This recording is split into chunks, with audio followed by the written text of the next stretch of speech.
నమస్తే, welcome to BCN news. నేను విజయలక్ష్మి. ముందుగా ముఖ్యాంశాలు. పట్టణ ప్రాంతాల్లో మరో 70 అన్నా క్యాంటీన్లను ప్రారంభించాలని సీఎం చంద్రబాబు ఆదేశం. కార్పొరేట్ సంస్థలు దాతల సాయంతో వీటిని మరింత పటిష్టం చేయాలని అధికారులకు సూచన.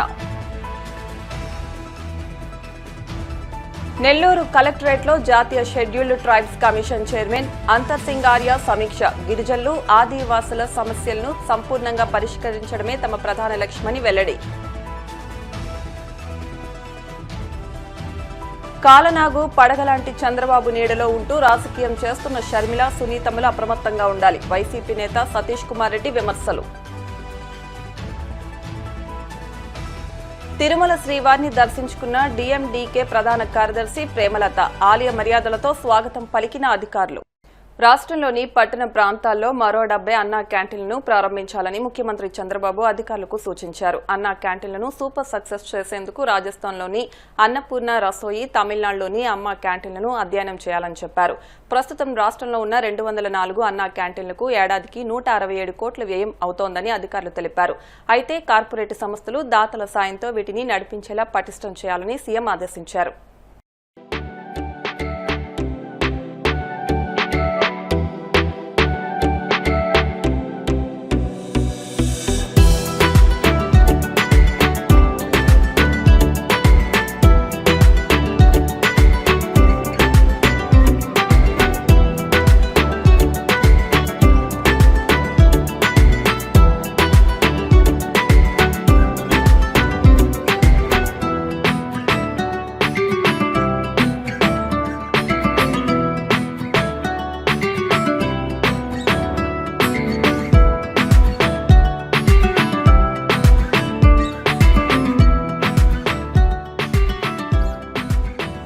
గిరిజనులు, ఆదివాసీల సమస్యలను సంపూర్ణంగా పరిష్కరించడమే తమ ప్రధాన లక్ష్యమని జాతీయ షెడ్యూల్డ్ ట్రైబ్స్ కమిషన్ చైర్మన్ అంతర్ సింగ్ ఆర్య స్పష్టం చేశారు. దేశవ్యాప్తంగా పర్యటిస్తూ గిరిజనుల సమస్యలను ప్రత్యక్షంగా తెలుసుకుని వారి అభ్యున్నతికి అవసరమైన చర్యలను కేంద్ర ప్రభుత్వం దృష్టికి తీసుకెళ్తున్నట్లు తెలిపారు. నెల్లూరు నగరానికి విచ్చేసిన ఆయనకు జిల్లా కలెక్టర్ హిమాంశు శుక్లా, ఎమ్మెల్యేలు Somireddy Chandramohan Reddy, Vemireddy Prashanti Reddy, Kakarla Suresh, SP Ajitha Vejandla, joint collector Mugili Venkateswarlu స్వాగతం పలికారు. అనంతరం అధికారులతో ఆయన సమీక్ష నిర్వహించారు.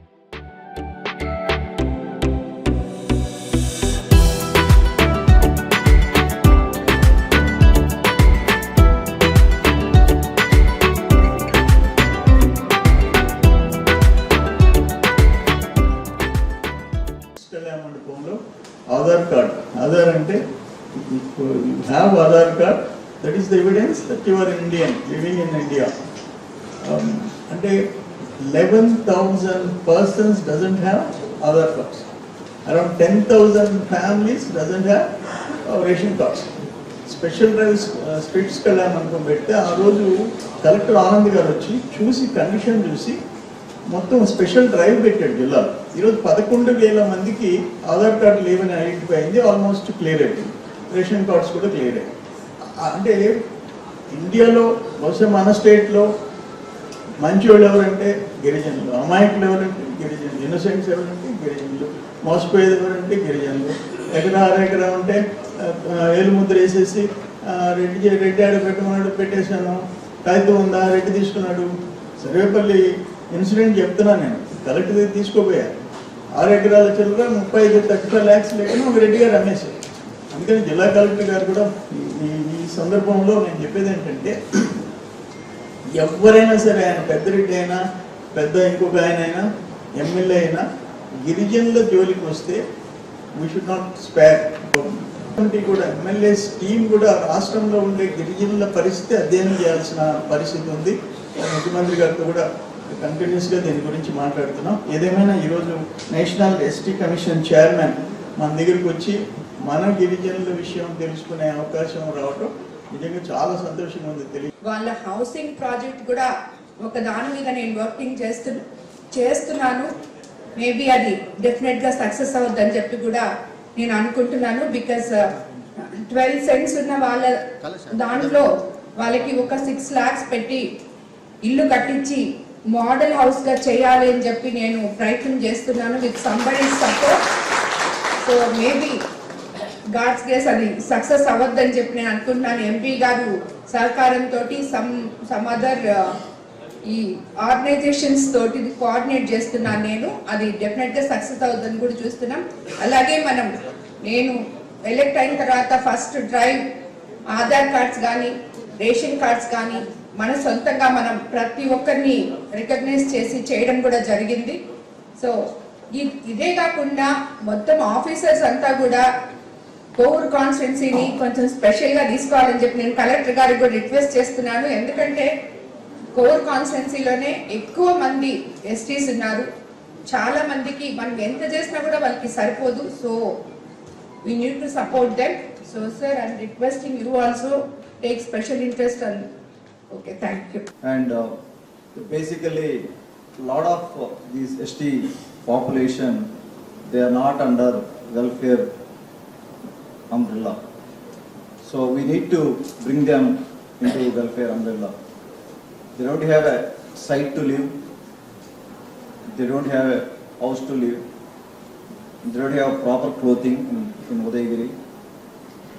Under our leadership, our Honorable CM Sri Chandrababu Naidu Garu's leadership, I am putting best effort with Collector Gari help to improve their livelihood, to create jobs, to create fishing societies for them. And we do have some fishing societies, sir. And we need to build some skill development centers, and education point of view also we need to think about it to bring them into the welfare community. And also you see the stats here, there are still couple of hundred ST community people don't have Aadhaar cards. So with Collector Gari help we are doing Aadhaar card drives, but we still need to do more and completely get the Aadhaar cards for the entire community and bring them into all the welfare community so that they can get all the benefits. So I'm going to put best effort with your kind help, sir, Chairperson Garu, and both Supriya sir, thanks for coming here, thanks for coming here to Nellore district and meeting all of us and giving us, and I'm a first time MLA, I'm trying to get what kind of policies, what kind of benefits we still have from the center. Sharmila APCC అధ్యక్షురాలిగా ఉండి కూడా చంద్రబాబు రాజకీయ ప్రయోజనాల కోసం కష్టపడుతూ ఆయన mouth piece గా మారిపోయారని, మొన్నటి ఎన్నికల్లో ఆమె ఖర్చు చేసిన ప్రతి రూపాయి చంద్రబాబు నుంచే వచ్చిందో లేదో చెప్పాలని YCP general secretary Satish Kumar Reddy demand చేశారు. తాడేపల్లిలోని పార్టీ కేంద్ర కార్యాలయంలో ఆయన మీడియాతో మాట్లాడుతూ వివేకానందరెడ్డి హత్య కేసు దర్యాప్తును 2029 ఎన్నికల వరకు పొడిగించడమే చంద్రబాబు లక్ష్యమని, అందుకోసమే సునీతతో పిటిషన్లు వేయిస్తున్నారని ఆరోపించారు. సునీత, చంద్రబాబు, దస్తగిరి అందరూ ఒకటేనని, వారందరికీ సిద్ధార్థ్ లూథ్రానే లాయర్ గా ఉన్నారని వివరించారు.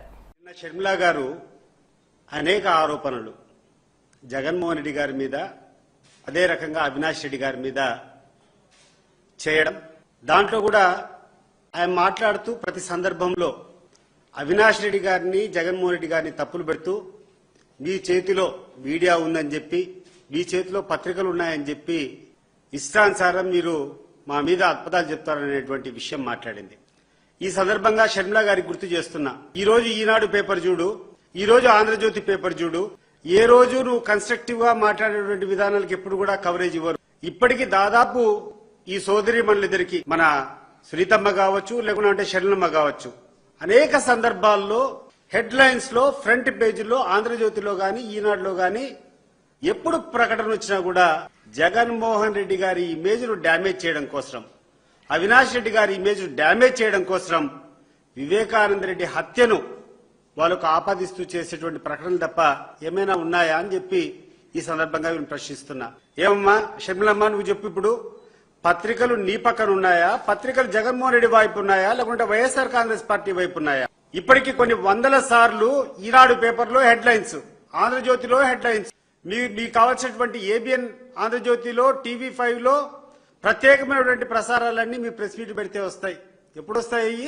రాజశేఖర రెడ్డి గారి తనయుడు జగన్మోహన్ రెడ్డి గారు మీరు ఎప్పుడు విమర్శిస్తారో వీళ్ళందరూ కూడా పెద్ద ఎత్తున వచ్చి నీ ప్రచారానికి మన జగన్మోహన్ రెడ్డిని ఆయన ఇమేజ్ ను మసకబారే దానికోసం ప్రయత్నాలు చేస్తున్నారు తప్పితే నువ్వు ఒక కాంగ్రెస్ పార్టీ ప్రెసిడెంట్ గా నువ్వు చేసేటువంటి ఏ కార్యక్రమాలైనా వీళ్ళ దగ్గర నుంచి నీకు సపోర్ట్ వచ్చిందా? ఈ రోజు షర్మిలమ్మ గారు ఈ రోజు ఆలోచన చేయాలా. కాబట్టి తప్పుడు ప్రచారాలను తప్పుడు మాటలను మానుకోవాలని చెప్పి ఈ సందర్భంగా షర్మిలమ్మ గారికి చెప్తున్నాను. ముఖ్యంగా ఆమె చేసేటువంటి అభియోగాలు ఏ చెల్లెలకు కూడా ఇటువంటి అన్న దొరకకూడదు అని చెప్పి మాట్లాడడం జరిగింది. నేను అడుగుతున్నాను షర్మిలమ్మ గారిని, అమ్మా ఏం తక్కువ చేశాడమ్మా మీ అన్న నీకు? నువ్వేదో మాట్లాడితే విల్లు మా తండ్రి రాసినటువంటి విల్లు అని చెప్తావు. మీ తండ్రి విల్లు రాస్తే మీ తండ్రి విల్లు ఆయన సంపాదించినటువంటి ఆస్తుల మీద ఉంటుంది తప్పితే మీ సోదరుడు సంపాదించినటువంటి ఆస్తుల మీద విల్లు రాసేటువంటి అవకాశం ఎక్కడికైనా తండ్రికి ఉంటుందా? ఒకసారి ఆలోచన చేసి చెప్పాలా. ఎందుకంటే మేమందరం కూడా ఈ సమాజంలో బతుకుతున్నాం. మాకు అక్క చెల్లెళ్ళు ఉండారు, మాకు కూడా కుటుంబాలు ఉన్నాయి, మాకు కూడా అంత ఇంత చట్టాలు తెలుసు. రాజశేఖర రెడ్డి గారి ద్వారా ఏదైనా ఆస్తి సంపాదించింటే ఆ ఆస్తిలో నీకు రావాల్సినటువంటి వాటా వచ్చిందా లేదా అనేటువంటి విషయం ఈ రోజు నువ్వు సమాధానం చెప్పాల్సినటువంటి అవసరం ఉంది. నీకు 1995లో నీకు వివాహం అయింది.